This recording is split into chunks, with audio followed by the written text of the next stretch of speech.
Ang mas umiinit na sitwasyon nitong succession war ay masasaksiyan na natin dahil ngayon ay ire-review na natin ang Chapter 362.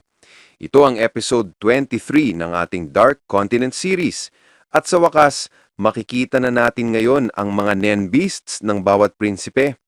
Malalaman din natin ang kanilang mga hakbang na gagawin para manalo sa succession contest na ito at marami pang napaka-thrilling at nakakatakot na kaganapan ang ating matutunghayan sa video na ito. Kaya naman, this is Mr. AI Anime at wag na nating patagalin pa. Let's go! Ang pamagat ng ating chapter ngayon ay Resolve. Sa unang eksena, makikita natin ang Black Whale habang nagsasalita si Bill na nasa residential area number 1014 sa kampo ni Prince Wobble. Ayon kay Bill, ang problema raw kasi sa mga parasites ay hindi nila nape-predict ang mga actions nito. Dagdag pa niya, kadalasan daw ang parasites ay nag-o-originate mula sa mga tira-tirang sumpa na naka-attach sa kanilang host, na kung saan ay nagmamaterialize depende sa sitwasyon. Sa madaling salita, depende pa rin daw ito sa mga prinsipe at posible raw na ang ilan sa kanila ay hindi magkaroon nito. Kaya naman napasabi si Kurapika na ang tunay na laban ay magsisimula pala sa sandali nang ang lahat ng prinsipe ay nakauwi na sa kanilang residential area pagkatapos ng dinner ceremony. Pagkatapos ng eksenang iyon, sa mismong ceremony ay may nag-uusap. May isang nagsabi ng gusto mo bang magtulungan tayo? At ang nagsalita ay ang fifth prince na si Tupepa. Sa usapan nila, ipinahayag ni Tupepa na ang kanilang mga ambisyon ay magbabanggaan, ngunit ayon naman kay Halkenberg, hindi raw niya basta papatulan ang kanilang mga kapatid mula sa pangpito na si Kacho hanggang sa pinakabatang sanggol na si Wobble, dahil masyado pa raw silang bata para magkaroon ng kapangyarihan at koneksyon. Sa madaling salita, ayon kay Tupepa, ang totoong succession contest na ito ay laban lamang ng 5 nakakatandang prinsipe. Dagdag pa niya, ang kanilang 3 nakakatandang kapatid ay nakakasuklam. Ang isa ay arogante, ang isa ay sakim, at ang isa naman ay masyadong mapagbigay. Kaya dapat lang daw na maalis na ang 3 ito. Sinang-ayunan siya ni Tseriednich at sabay pa silang nag-cheer. Nagpaalam si Tupepa na magkikita ulit sila sa susunod na linggo, na sinagot naman ni Tseriednich ng siyempre. Pero sa isip ni Tseriednich sinabi niya na, kung buhay ka pa sa oras na iyon, Tupepa. Makikita rin natin ngayon ang mga Nen Beast ng prinsipe. Kay Tupepa, isang palaka na may gulong sa mga paa. Samantalang kay Tseriednich naman, isang babae na may katawan ng kabayo, may matutulis na kuko at nakasuot ng high heels. Samantala, sa isipan ng hari na si Nasubi, sinabi niya na ang mga guardian spirit beasts o Nen Beast na nilikha mula sa isang vase ay gumagalaw base sa instinct nito at may sinusuntang mga rules. Una, hindi raw magpapatayan ng mga Nen Beasts. Pangalawa, hindi rin sila directly umaatake sa host ng ibang Nen Beast na siyang mga prinsipe. Ang mga instinct na ito ay kinakailangang pag-iwas sa mga Nen Beasts sa pagiging sobrang agresibo dahil ang tunay nilang purpose ay protektahan ng future king. Ipinaliwanag din ni Nasubi na ang mga Nen Beasts ay puro pangil at matutulis lang ang alam gamitin. Magiging labis silang agresibo at walang direksyon.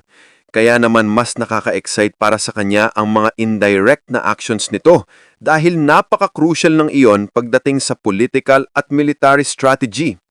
Ang mga leader daw na hindi marunong tumingin sa mahabang daan patungo sa tagumpay ay isa lamang ordinaryong leader.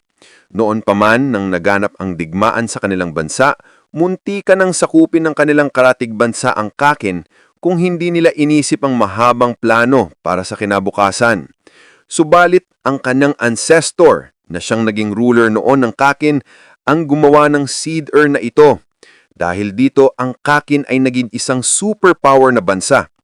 Nakapagbuo raw kasi ng pundasyon ng kanyang ancestor sa pamamagitan ng pagsasagawa ng isang succession war kung saan nagpatayam inoon ng mga anak ng ruler. Sa pagpapatuloy, ipinaliwanag ni Nasubi na ang mga Nen Beasts ay napaka-skilled pagdating sa logistical support at naa-attract sa isang hari na tunay na sinisiguro ang kinabukasan ng kanyang bansa sa pamamagitan ng maingat na pagpaplano at malalim na disenyo. Ito raw ang pundasyon kung bakit nabuo ang Huiguoro family. Matapos ito, tinapos ni Nasubi ang kanyang salita sa pamamagitan ng pahayag na ang barkong ito ay may iloong 200,000 na pasahero na maaaring magsilbing sandalan ng magiging future king para makapagsimula ng kanyang sariling kinabukasan. Pagkatapos nito, ipinakita ang Nen Beast ng third prince na si Zhang Lei na parang malaking medalya. Sumunod naman ang kay second prince Camela na kahawig ng koral o lamang dagat. At ang huli ay kay first prince Benjamin na may nakakatakot na itsura na animong isang humanoid monstrous bat. Matapos ang pagpapakita ng mga Nenbeast na iyon, sa isipan ng hari ay sinabi niyang, lumaban kayo hanggang sa isang blessed child na lang ang matira. Kasunod nito, sa isang hallway, makikita ang dalawang guards na nag-uusap, sina Theta at Sov, na parehong kabilang sa mga tauhan ni Prince Tserednich. Naitanong ni Theta kung paano raw nila ipapaliwanag kay Prince Tserednich ang mga nangyari na tumutukoy sa pag-announce noon ni Kurapika tungkol sa Nen Beast. Sagot naman ni Sov na sasabihin lang daw nila sa prinsipe na may mga kakaibang lilalang gaya ng mga mythological creatures na hindi nakikita ng mga normal na tao na ngayon ay nagpagala-gala sa loob ng barko. Kaya dapat manatili lang siya sa kanyang silid. Pero tinutulan ito ni Theta. Anya'y mali raw ang paggamit ng salitang normal dahil ito raw ay ang pinakapangit na maaaring sabihin kay Tserednich.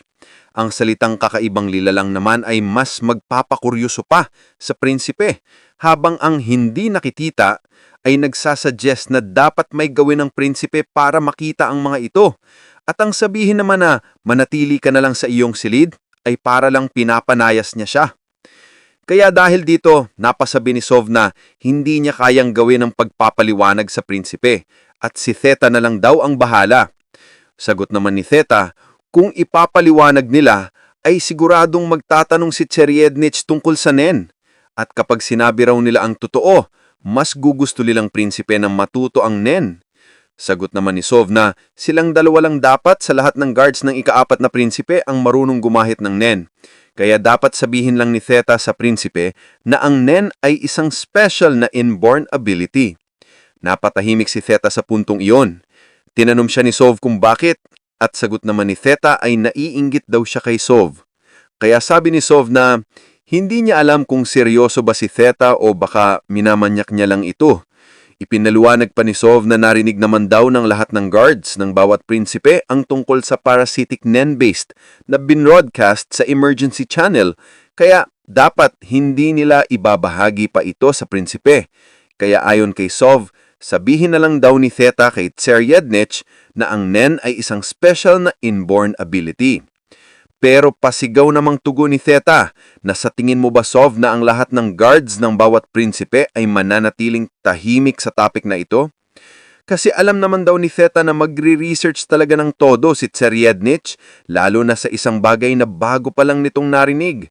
Sigurado rin siyang magtatanong ang prinsipe sa paksang iyon sa ibang prinsipe, kaya naman panapaka-obvious na ang pagsisinungaling sa kanya ay tiyak na magbabackfire sa kanila. Kaya sagot ni Sov na, so hindi natin maiiwasan na gugustuhin talaga ni Tserednich na matuto ang Nen. Ngunit galit naman ang tugon ni Theta ay, hindi. Nagtanong si Sov kung bakit siya galit. Ipinaliwanag naman ni Theta na may sasabihin siya sana sa kanilang susunod na hakbang, pero lagi raw siyang nasasapawan ni Sov at puro kabobohan lang daw ang mga solusyon na ibinibigay nito. Kaya sinabi ni Sov na, then turuan mo na lang si Tserednich ng Nen. At magpasya ka na lang kung paano mo siya tuturuan. Sa pinakamatindi, binanggit na ni Sov na nababahala siya sa paggamit ni Tserednich sa kabutihan ng Nen. Kaya kung matututo si Tserednich ng Nen, isa itong malaking problema. Pagkatapos nito, may nag-announce na papaalis na raw ang ika-4 na prinsipe.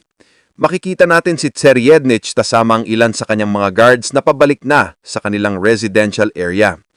Habang naglalakad, sinabi ni Sov na gusto pa niyang malaman ng ilang detalye, kaya inutusan niya ang ilan sa mga guards niya.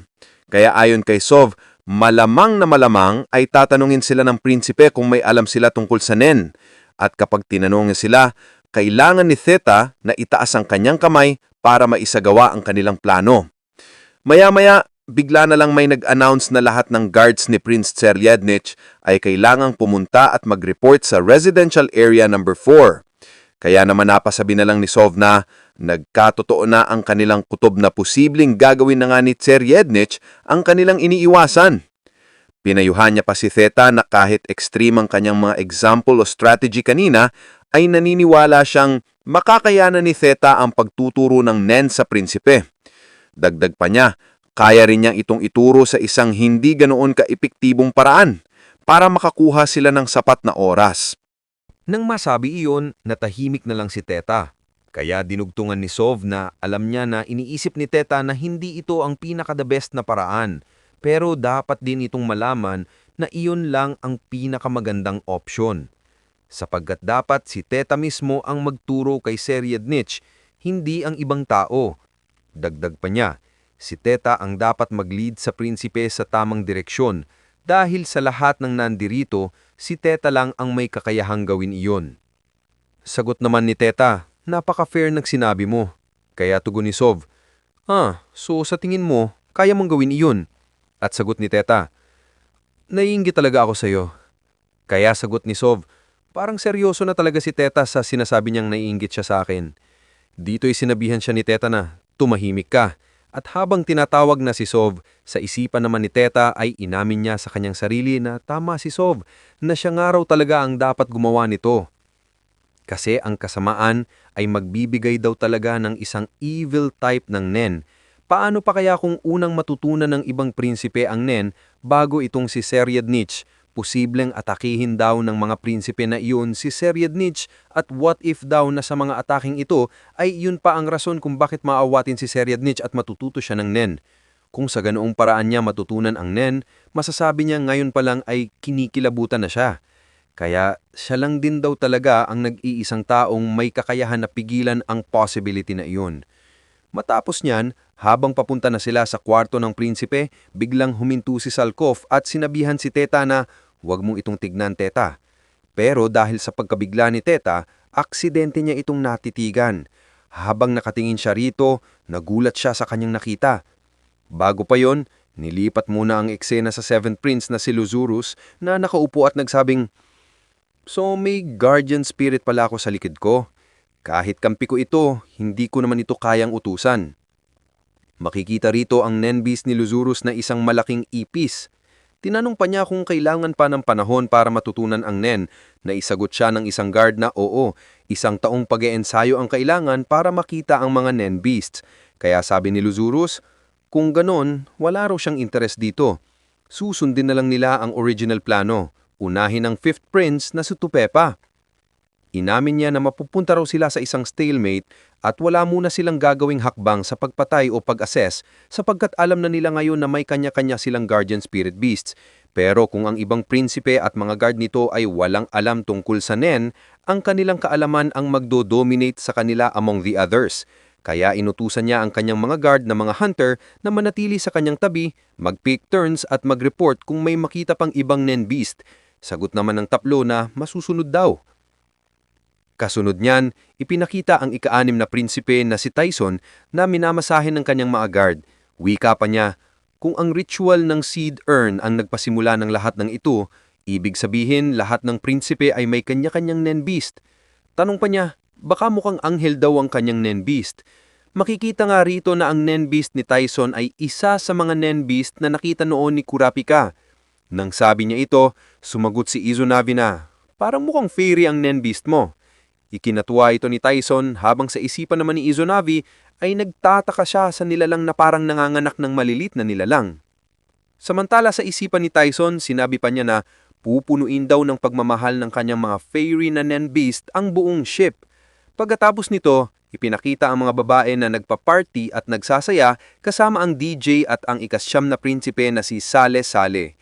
Tuwang-tuwa itong nagsabing, "Ang galing! Nasisiyahan ba kayo? Simulan na natin ang party dahil wala akong pakialam sa succession battle na yan." Makikita ang napakaraming kalat ng pagkain at ang Nen Beast niya na nasa itaas, hugis bilog na punong-puno ng mga bibig.